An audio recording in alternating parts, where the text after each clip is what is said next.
দোকানের ভিউটা কেমন।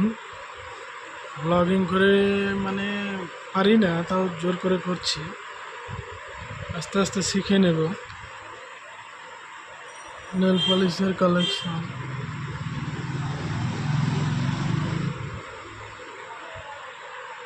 প্রথম প্রথম হয় না জানি,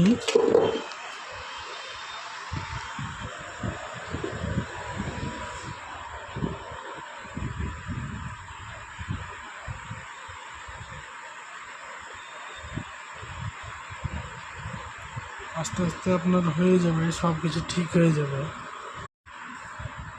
ইউটিউবে নতুন চ্যানেল খুললাম, চ্যানেল খোলার পরে আমি ভিডিও বানাচ্ছি নতুন।